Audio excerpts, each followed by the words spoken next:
네, 여러분, 성탄절이 하루 앞으로 다가왔습니다. 우리 하루 앞에 다가온 기념을 맞이해서 우리 좌우 전후에 있는 성도들을 보면서 우리 함께 미리 인사해 보겠습니다. 메리 크리스마스! 메리 크리스마스! 네, 송정교회의 성탄의 기쁨과 또 감사가 가득한 송정교회가 되길 소망합니다. 우리가 성탄 인사를 밝게 나누었는데요. 여러분은 성탄을 어떤 마음으로 기다리고 계신가요? 성탄절이 다가오면 우리는 즐거웠었던 어렸을 때의 그 기억을 떠올리게 합니다. 성탄 카드를 주고받으며 또 성탄 선물을 주고받으며 또 길거리에 들리는 캐롤송을 또 기억하며 또 산타들과의 추억으로 인해서 우리는 특별한 이유를 찾지 않아도 괜스레 즐거워지는 시간인 것 같습니다. 저도 6살 때 그게 진짜 산타인지 가짜 산타인지는 모르는 사람이 제가 너무도 갖고 싶어하는 선물을 받은 적이 있어서 이 성탄절의 그 추억, 그 기쁨을 잊지 못하고 있습니다. 장애물을 만나면 바퀴가 커져서 그 장애물을 넘어가는 자동차 선물을 받았기 때문에 아직도 여전히 성탄절은 제게 큰 기쁨인데요. 그러나 이런 질문이 우리들에게 찾아올 때가 있습니다. 성탄이 왜 기쁜 소식일까? 성탄이 진짜 기쁜 소식은 무엇 때문일까? 오늘 우리가 함께 읽은 누가복음 2장은요, 성탄의 복음을 정말 가장 선명하게 보여주는, 왜 이날이 큰 기쁨의 날인지를 정확히 보여주는 본문이기도 합니다. 성탄을 앞둔 이 시점에서 오늘 우리에게 들려지는 이 하나님의 말씀이 성탄의 진정한 의미를 우리가 다시 한번 회복하고 또 기쁨과 감사로 성탄을 기다리고 맞이하는 저와 여러분이 되길 간절히 소망합니다.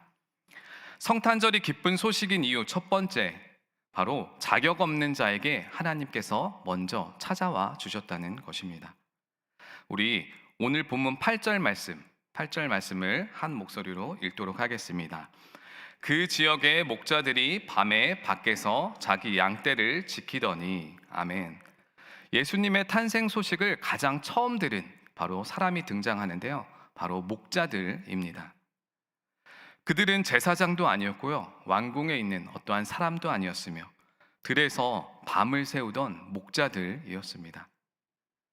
제가 박유한 목사님과 이스라엘에 갔을 때에 사해에서 이제 길갈로 올라가는 지역에서 우연히 200~300명의 양들을 몰고 다니는 목자들, 그 베두인 목자들을 눈앞에서 보게 되었는데요. 사진 띄워주시면 감사하겠습니다. 네, 그때의 사진입니다.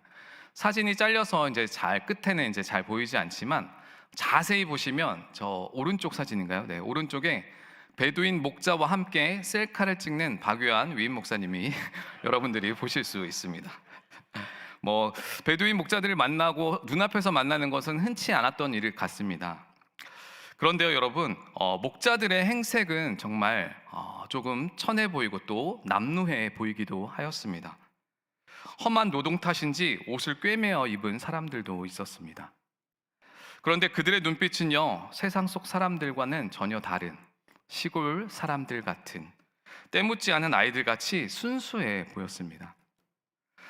마침 차 안에 배고플 때 남겨두었던 빵이 있어서 그들에게 빵을 건넸더니 그들이 가방 속에 또 주머니 속에 넣는 것을 보게 되었는데요. 이런 모습을 바라보다 보면 시대는 다르지만 성경 속의 목자들의 모습이 자연스럽게 눈에 떠오르게 됩니다. 성경에 등장하는 목자들은 당시 사회의 중심부에 있었던 사람들은 아니었습니다. 주변에 머물러 있었던, 주변부로 밀려나 있었던 사람들, 양치는 일로 인해서 종교적으로나 사회적으로 존중받지 못하던 그러한 사람들이었습니다. 세상에는 이런 말이 있습니다. 님을 봐야 뽕을 딴다. 기회가 있어야 열매도 얻을 수 있는 것인데요, 사람을 잘 만나면 인생이 바뀌기도 하고요, 또 좋은 자리를 알아봐야 길이 열릴 수 있는 것이 당연한 것입니다. 인생에는 이렇게 연결과 조건이 중요한 부분으로 차지하게 되는데요, 그러나 본문 속에서 보이는 하나님은 그러한 논리를 따르는 분이 아니었습니다. 하나님은 만날 준비가 된 사람들에게만 찾아오는 분이 아니었습니다. 만날 기회조차 없던, 그런 사람들에게도 먼저 찾아와 오셨던 분이었습니다. 그 만남의 자리는 바로 들판에 있는 목자들이었습니다. 구절을 보시면요, 주의 사자가 곁에 서고 주의 영광이 그들을 두루 비춤에 크게 무서워하는지라 라고 기록되어 있습니다. 목자들의 삶은요, 빛을 볼 수 없었던 늘 어둠과 같은 자리였습니다. 그런데 그 어둠 속에서 바로 밝게 환하게 빛나는 예수님을 먼저 보는 은혜가 그들에게 임했습니다. 이것은 목자들이 정말 특별해서도 또 뛰어나서도 아니었습니다. 오직 하나님께서 그들에게 찾아가시는, 거저주신 은혜가 그들에게 임했기 때문이었습니다.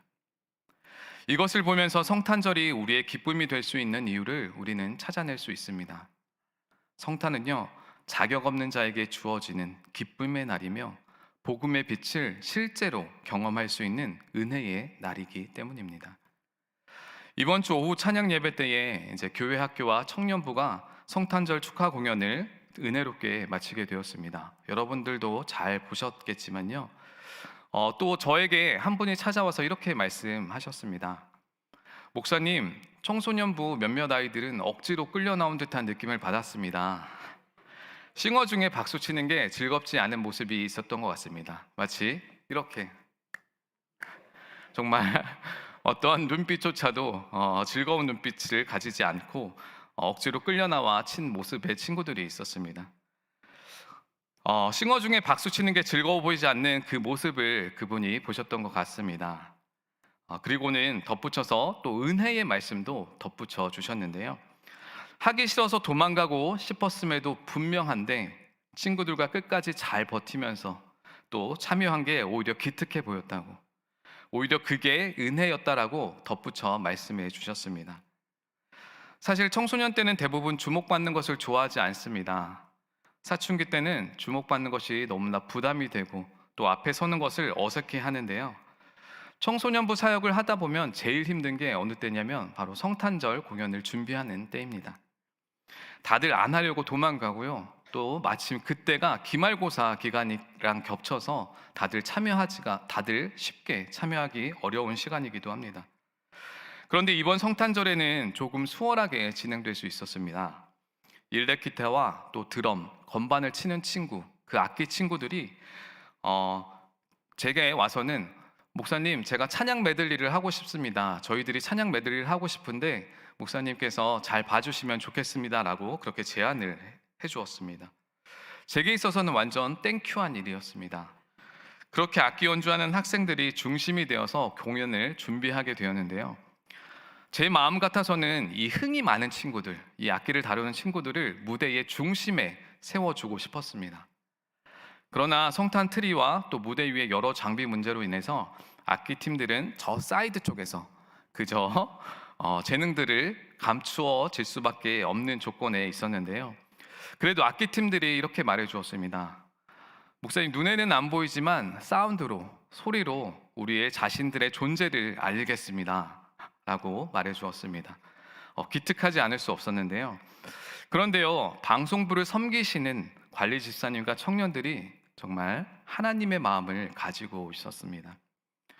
저는 악기 연주 학생들을 비춰달라고 부탁도 드리지 않았는데요. 방송실 섬기시는 분들이 이 사이드에서 연주하는 그 악기 친구들을 구석구석 다 비춰 주었습니다. 처음에는 저 악기팀 쪽에서 불이 꺼져 있어서 사실 환히 보이지도 않았습니다. 친절하게 그런데 불까지 켜주시면서 그들을 비춰주는 그 모습을 보면서 정말 방송실에서 일을 잘 하는구나 라고 느낄 수 있었는데요. 사실 이날 아이들이 멋을 부린다고 정장까지 입고 왔습니다. 악기 연주하는 친구들이 정장까지 입고 왔는데요. 분명히 잘 안 보이는 자리지만 그들 마음속으로는 아마 누군가 알아주면 좋겠다라는 마음이 있었을 것입니다. 그런데 방송실 덕분에 그 숨겨져 있던 아이들의 찬양하는 모습들이 모든 성도님들에게 비춰질 수 있었습니다. 안 보이는 곳에서 수고한 자들을 챙기려는 그 사람들의 마음도 이러한데 과연 하나님의 마음은 어떠할까요, 여러분? 안 보이는 자리에서 묵묵히 섬기는 자들을 꼼꼼히 챙기시는 분이 바로 하나님이신 줄 믿습니다. 그래서 예수님이 나신 성탄절은요, 우리에게 복된 소식이 되는 것입니다. 세상과 떨어져 변두리에 있는 들판의 목자들에게 먼저 찾아와 주셨듯이, 비록 우리가 중심에 있지 않다 하더라도 하나님은 우리에게도 기꺼이 찾아와 주심을 믿습니다. 설교를 준비하면서 일부 찬양대인 갈보리 찬양대가 생각이 많이 났습니다. 동이 터오를 무렵 아무도 알아주지 않는 그 시간에 이름도 빛도 없이 부지런히 섬기는 찬양대원들인데요, 어둠 속 들판에 있었던 목자를 바라보신 하나님께서 이들을 귀하게 바라봐 주셨듯이 갈보리 찬양대도 귀하게 바라봐 주실 줄 믿는데요, 이 귀한 자리에 자리가 많이 비어 있습니다. 여러분, 이 귀한 자리에 여러분들의 많은 동참이 있기를 소망합니다.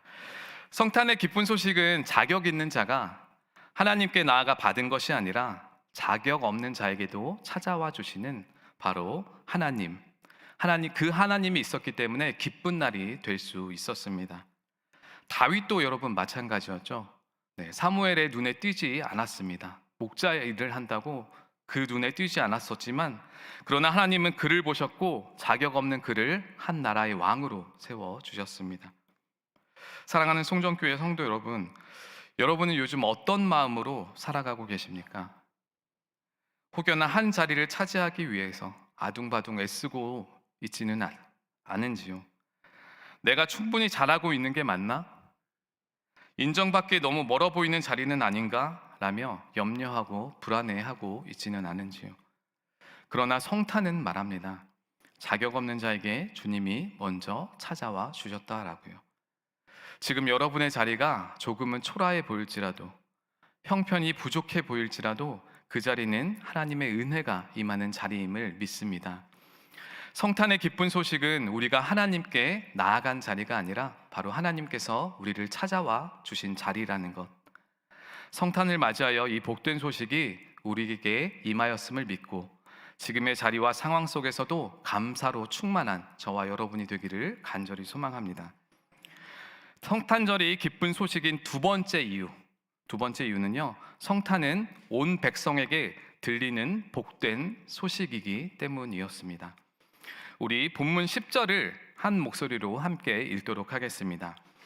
천사가 이르되 무서워하지 말라. 보라, 내가 온 백성에게 미칠 큰 기쁨의 좋은 소식을 너희에게 전하노라. 아멘. 천사가 전하는 성탄 소식은 어떤 소식이라고 기록되어 있나요? 큰 기쁨의 소식이라고 기록되어 있습니다. 그리고 온 백성에게 전하는 소식이라고 기록되어 있습니다. 사람마다 기쁜 소식의 기준은 모두 제각기 다릅니다. 배고파하는 사람들에게 기쁜 소식은 무엇일까요? 밥 먹자라고 하는 시간일 것입니다. 아픈 사람에게 기쁜 소식은 바로 치유와 회복이 일어나는 시간일 것입니다. 각자 처한 상황에 따라서 기쁜 소식은 이렇게 다르게 들리게 되는데요, 지난주 대림절 특별 새벽 기도회를 마치고 이제 목사님들과 뼈에 살이 다닥다닥 붙어있는 뼈 해장국 음식점으로 함께 가고 있었습니다. 가는 도중에 권복은 목사님이 이렇게 말씀하셨습니다. 엄지와 검지 사이의 근육을 먼저 풀어야겠다라고요. 저는 그 말씀에 속으로 유레카라고 외쳤습니다. 왜냐하면 그 말의 뜻을 아는 사람은 많지 않고 저 혼자만 알고 있었기 때문입니다. 혹시 여러분은 뼈 해장국을 먹기 전에 검지와 엄지 손가락의 사이의 근육을 혹시 왜 문지른지 알고 계십니까? 네? 소화시키기 위해서가 아닙니다. 아는 사람만 아는 이야기인데요, 뼈에 붙은 살을 젓가락으로 한꺼번에 다 발라놓고 나중에 먹는 사람에게 찾아오는 고통인데요, 보통 뼈 해장국에 큰 뼈가 3개 정도 나옵니다. 여러분, 그것을 젓가락으로 살을 막 분리하다 보면요, 나중에 먹을 때는 편하지만 엄지와 검지 손가락의 근육이 많이 아프다는 것을 경험하게 됩니다. 그러다 보니 그 고된 작업을 하기 전에 준비 운동을 해왔던 저인데요, 그래서 뼈해장국을 먹기 전에 먼저 근육을 풀어 놓아야겠다라는 그 권복은 목사님의 말은 정말 제게 기쁜 소식처럼 들렸습니다. 그래서 먹는 내내 저는 혼자 속으로 몇 번을 웃었는데요, 하지만 저와 권복은 목사님처럼 이렇게 살을 다 발라먹고 먹지 않는 다른 부목사님에게는 이 소식, 권복은 목사님께서 살을 주물러야 된다 라는 그 말은 큰 기쁜 소식으로 들리지 않았을 것입니다. 처음에는 무슨 소리인가 했을 수도 있습니다. 이와 같이 아는 사람들끼리만, 일부 사람들끼리만 공감하는 기쁜 소식은 진정한 복음, 또 성경에서 말하는 바로 큰 복음의 기쁜 소식은 될 수 없습니다. 성경에서 말하는 큰 기쁨의 소식, 복음은요, 온 인류에게 해당되는 소식이어야지만 큰 기쁨이라 부를 수 있는 것입니다. 그래서 천사는 큰 기쁨의 소식을 10절에서 언급합니다. 내가 온 백성에게 미칠 큰 기쁨의 좋은 소식을 너희에게 전하노라. 아멘. 그렇다면 질문이 생기는데요. 모든 사람이 함께 공감할 수 있는 가장 큰 문제는 무엇일까요? 네, 성경은 분명히 말합니다. 우리 모두가 죄 아래에 있다고. 이것은 종교적으로 믿는 사람들만의 이야기가 아니라 인간이라면 누구나 마주할 수 있는 문제입니다. 우리는 사랑해야 할 때 미워하고요, 또 격려해야 할 때 격려하지 않고, 감사해야 할 때 우리는 남을 속이거나 또 욕심을 선택하기도 합니다. 그렇다면 죄 아래에 놓인 우리 모두가 공감할 수 있는 기쁜 소식이란 무엇일까요? 네, 우리에게 죄를 용서해 줄 구원자가 오셨다라는 것입니다. 11절 말씀에 나와 있는데요, 우리 11절 말씀을 띄워주시면 함께 읽도록 하겠습니다. 오늘 다윗의 동네에 너희를 위하여 구주가 나셨으니 곧 그리스도 주시니라. 아멘. 죄의 문제로부터 인간을 자유롭게 하는 분이 오셨습니다. 죄의 삭은 사망이지만 그 죄의 사망의 길을 생명의 길로 바꿔놓으신 분이 바로 성탄에 임하셨습니다. 그분은 예수 그리스도이시며 모든 인류의 큰 기쁨이 되어주셨습니다. 하지만 많은 사람들은 생각을 합니다. 구원받는 방법은 여러 가지가 있다라고. 청소년부 중에 전도된 아이들이 이런 이야기를 하는 것을 들었습니다. 문제 생기면 예수님께 기도하지만 나는 혹시 몰라서 부처님께도 기도하고 또 마리아에게도 기도한다라고요. 세상 사람들이 다 그러합니다. 그러나 오늘 하나님은 분명히 우리에게 말씀해 주고 계십니다. 구원은 오늘 한 아이로부터 시작되었다고. 예수님만이 우리 죄의 문제를 해결해 주실 수 있다고 그렇게 말하고 있습니다. 인간의 가장 큰 두려움은 무엇일까요, 여러분? 언제 죽을지 모르는 죽음의 두려움입니다. 역사 속 권력자들도 죽음의 두려움 앞에서는 동일한 모습이었습니다. 여러분이 잘 알고 있는 중국 진시황은 자신이 죽지 않기 위해서 불로장생을 꿈꾸며 온갖 방법을 다 찾아다녔습니다. 전국적으로 불로초를 찾아다니기도 했으며 4, 5세기의 그 두려움 때문에 자신의 큰 무덤을 짓고 그 큰 무덤 안에 병마용 군대를 많이 남기기도 했습니다. 그 모든 것은 죽음을 이기지 못하는 인간의 마음을 고스란히 보여주는 것이기도 합니다. 이는 오늘 우리의 모습과도 다르지 않습니다. 연말이 되면요, 다들 건강검진 받는 분들이 많이 있습니다. 죽으러 가는 것도 아닌데 검사 받기를 두려워하는 분들이 참으로 많이 있습니다. 혹시나 결과가 잘못되면 어쩌지? 라는 분들이 있습니다. 저희 어머님도 혹시 병이 있다고 하면 어쩌지? 라는 마음으로 사실 건강검진을 몇 년 동안 미루기도 하였습니다. 사람은 죽음 앞에서 두려워할 수밖에 없는 존재입니다. 그것은 너무나 당연한 일입니다. 그런데 오늘 본문은 그 두려움 속에 있는 우리에게 큰 기쁨의 소식을 전하고 있습니다. 두려워하지 말고 무서워하지도 말라고요.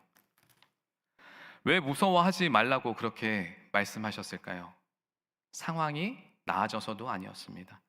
상황이 좋아져서 그렇게 말씀하신 것이 아니었습니다. 11절 말씀에, 우리가 읽은 11절 말씀에 있는데요, 오늘 다윗의 동네에 너희를 위하여 구주가 나셨으니 곧 그리스도 주시니라. 아멘.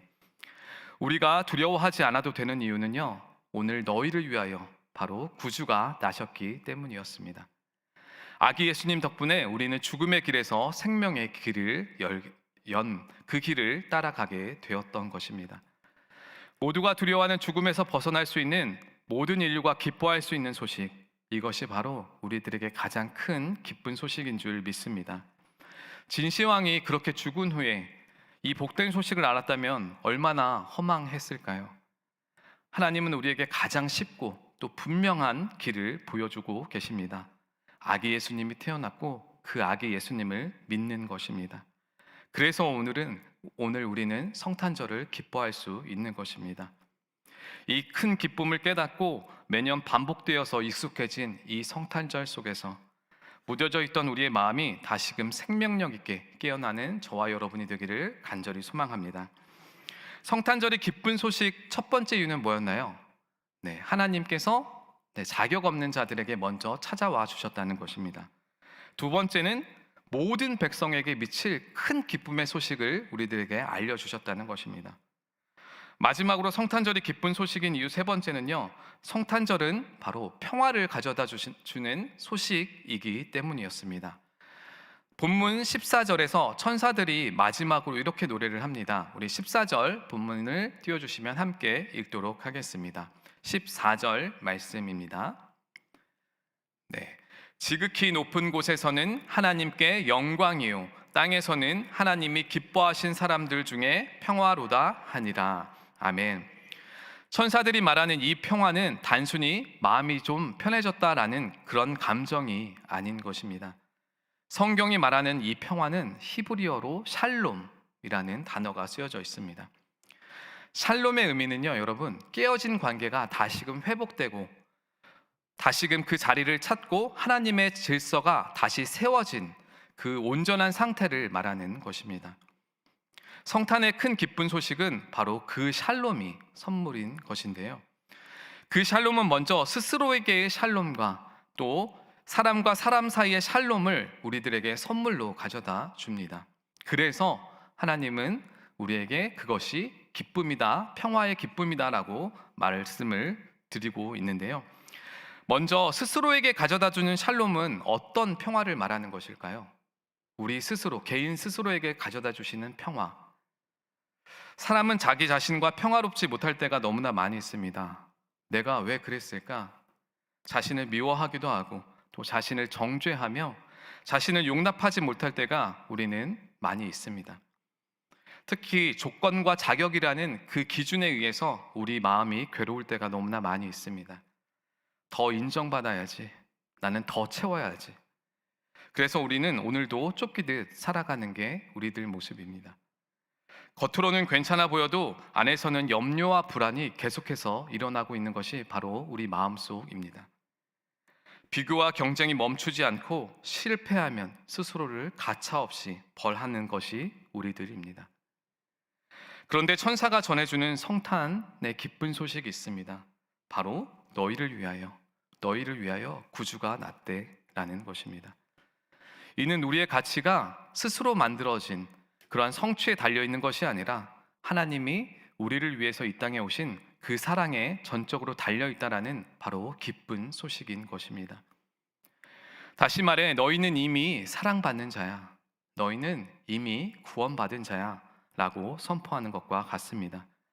그래서 성탄의 평화는 죄책감에 눌린 마음을 풀어주고 끝없는 비교와 경쟁을 벗어나게 하며 하나님 은혜 안에서 자신을 다시금 새롭게 발견하게 되는 선물을 받게 됩니다. 그 선물을 받은 사람은 자신을 괴롭히던 그 내면의 소음을 줄어들고 하나님 안에서 진정한 쉼, 샬롬을 얻게 되는 것입니다. 이것이 나 자신에게 가져다 주는 첫 번째 샬롬, 바로 평화의 소식인 것입니다. 두 번째, 성탄의 평화는요, 사람과 사람 사이의 평화를 가져다 주는 기쁜 소식입니다. 천사들은 노래합니다. 땅에서는 평화라고요. 하늘의 영광이 땅에 내려오면 바로 땅의 관계가 회복된다라는 말씀입니다. 여러분, 예수님이 오시기 전에 이 세상은 어떠했나요? 예수님이 예루살렘에 입성할 때에 세상 사람들은 예수님을 어떠한 신으로 그렇게 기대하며 예수님을 기다리고 있었나요? 로마의 칼 아래에서 해방하게 해줄 바로 힘 있는 예수님을 기대하고 있었습니다. 칼이 칼을 누르는 강한 자들의 세상을 원했던 것이었습니다. 약자는 함께 공존할 수 없는 그런 세상을 사람들은 원했던 것이었습니다. 그러나 그것은 여러분 진정한 평화, 진정한 샬롬의 나라가 아니었습니다. 더 큰 두려움이 두려움을 잠재우는 가짜 질서, 가짜 평안이었습니다. 그런데 예수님이 오시면서 무엇이 달라졌나요, 여러분? 오늘 본문에서 목자들이 복음을 가장 먼저 들었다는 것 자체, 그 소식 자체가 이미 어떤 관계의 질서가 바뀌었다라는 것을 우리들에게 정확히 알려주고 있습니다. 세상은 중심에 있는 강한 사람들을 먼저 높이고 또 쫓아갑니다. 그러나 하나님은 변두리에 있는 사람을 찾아가시는 분이 바로 하나님이십니다. 이 기쁜 소식이 우리 안에 들어오게 되면 우리가 꿈꾸는 세상은 바로 변하게 된다는 것입니다. 서로 경쟁자가 아닌 형제로 바라보게 되고요. 서로를 짓밟고 올라설 대상이 아닌 사랑으로 그렇게 이웃들을 바라보게 되고요. 또 나와 다른 사람을 밀어내는 것이 아닌 품게 되는 그 사랑을 우리가 누리게 되는 것입니다. 그래서 성탄의 평화, 성탄의 샬롬은 구주의 탄생을 받아 누리는 이 교회 안에서부터 시작될 수 있다는 것입니다. 교회가 변화되고 또 가정이 변화되고 또 직장이 변화되고 우리가 지금 서 있는 곳에서부터 샬롬의 나라가 임하게 된다는 것입니다. 이것이 바로 우리에게 주시는 성탄의 평화, 샬롬의 소식인 것입니다. 구주가 나셨다는 큰 기쁜 소식으로 말미암아 자신과 화해하는 평화적 관계를 누리며 또 이웃들과 용서와 사랑을 나누는 평화적 관계를 누리는, 그래서 송정교회 공동체가 정말 하나님 나라로 든든하게 세워지는 복된 교회가 되기를 간절히 소망합니다. 말씀을 맺습니다. 성탄은 우리가 하나님께 나아간 날이 아니라 하나님께서 친히 우리들을 위하여 찾아오신 날입니다.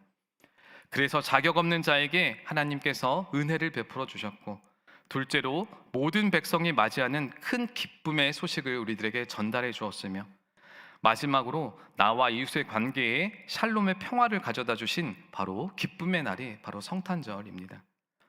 성탄절을 맞이하는 우리 마음 가운데에 찾아와 주셔서 나를 변화시켜 주시고 세상을 변화시키는 주님께 감사함으로 충만한 기쁨의 날이 되기를 간절히 소망합니다. 사랑과 은혜의 하나님 아버지, 자격 없는 우리에게 먼저 찾아와 주신 성탄의 은혜를 감사드립니다. 어둠 속 들판의 목자들에게 임하셨던 그 빛이 오늘 우리의 삶에도 비추게 하여 주옵소서. 모든 백성에게 열어주신 구원의 기쁨을 붙들 수 있는 우리가 되게 하여 주시며, 샬롬의 평화가 회복되어서 자신과 화해하고 또 이웃을 사랑하는 송정교회 공동체 되게 하여 주옵소서. 다가오는 성탄을 감사와 찬양으로 맞이하는 하나님 백성이 되게 하실 줄 믿사오며 예수님의 이름으로 기도드립니다. 아멘.